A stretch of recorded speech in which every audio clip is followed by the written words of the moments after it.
E aí, pessoal, tudo bom? Eu sou o professor Lucas Sequinel, professor de informática, e hoje nós vamos analisar a história do computador.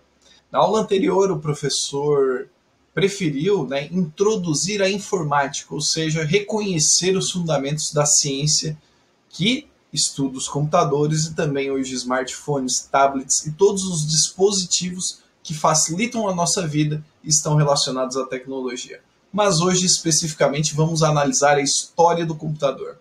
Então, separei alguns slides, algumas informações essenciais e nós vamos comentá-las. Primeiro, a palavra computador vem do verbo computar, que por sua vez vai ter um significado bem simples, calcular, ou seja, o computador, com seus primeiros passos, era na verdade uma máquina de calcular.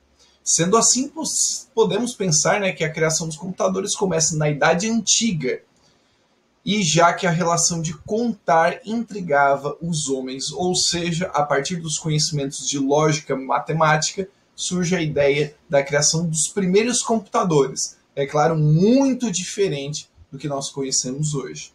Dessa forma, uma das primeiras máquinas de computar, ou seja, calcular, foi o ábaco, aquele instrumento de origem chinesa que foi criado ainda no século V a.C.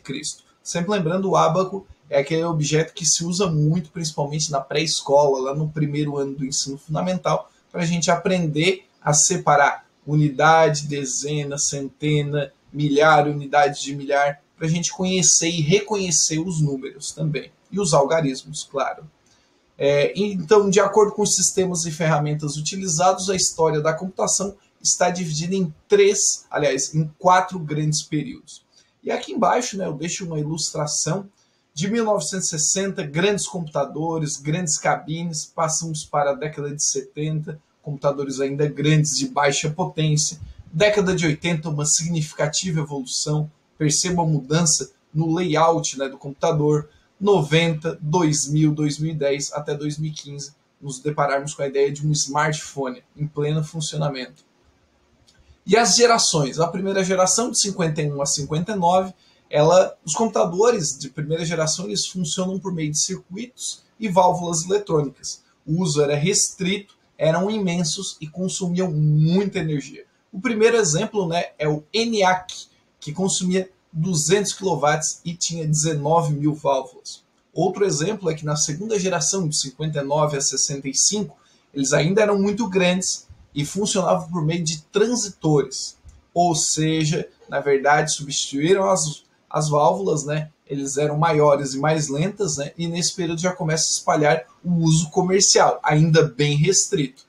Porém, a grande mudança, o pulo do gato que a gente pode dizer para o uso do computador, vem na terceira geração, que já tem uma mudança significativa de panorama. De 65 a 75, os computadores da terceira geração funcionavam em circuitos integrados, muito importante.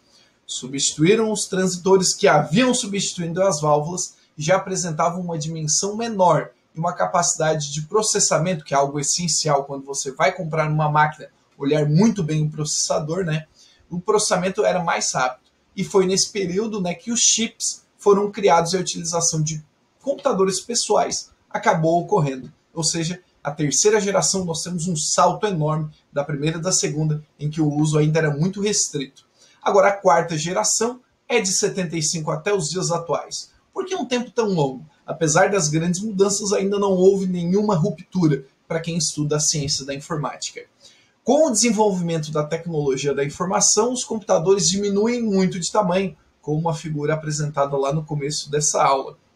Aumentam a velocidade, cada vez maiores, e a capacidade de processamento de dados. É importante que o armazenamento de dados também passa a aumentar muito. Saímos da ideia dos megas, dos gigas e passamos para os terabytes.